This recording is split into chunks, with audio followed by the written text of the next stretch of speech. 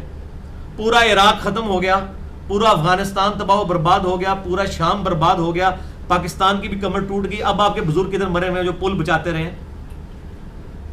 اپنی حفاظت کر کے بتائیں آپ. تو سب یہ جھوٹ ہے میرے بھائیوں، اس طریقے سے نہیں ہوگا.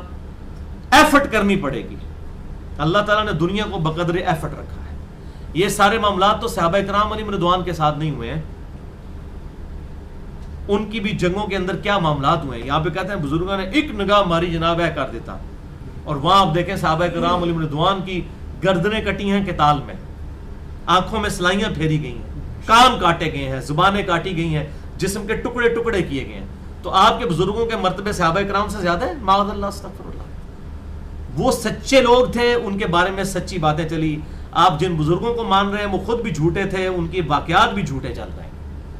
نہ آپ کو بیان کرتے ہوئے شرم و حیا آتی ہے، نہ سننے والوں کو کہ ان سے پوچھیں گے یہ کیا آپ دین لوگوں کو سکھا رہے ہیں. اور میں آپ کو بتا رہا ہوں اس وقت اسلام کے اوپر، اسلام کے ساتھ سب سے بڑی دشمنی یہ علماء کر رہے ہیں جو اس طرح کی قصے کہانیاں سنا سنا کے اپنے بزرگوں کے بارے میں لوگوں کو دین کی غلط پکچر پیش کر رہے ہیں. اور اس کا نقصان یہ ہو رہا ہے کہ کتنے غیر مسلم ہیں جو اسلام کا پھر مذاق اڑا رہے ہیں. میں تو اب میڈیا کے اوپر دیکھتا ہوں، میں حیران ہوتا ہوں کتنے لوگ ہیں جو اسلام چھوڑ گئے ان صوفیوں کی وجہ سے. اسلام قبول کیا، ان کی حرکتیں دیکھی، انہوں نے کہا یہی کچھ ہم نے کرنا تھا تو ہم ادھر ہی ٹھیک تھے. اسلام ہی چھوڑ گئے، الٹے اسلام کے مخالفین بنے ہوئے ہیں. ابھی تو میں اس ٹاپک کی طرف آ نہیں رہا ہوں ورنہ انسان پریشان ہو جاتا ہے کہ ان لوگوں کے غلط ایٹیچیوڈ نے کس طرح اسلام سے متنفر کروایا لوگوں کو. بولے اعوذ باللہ تعالی.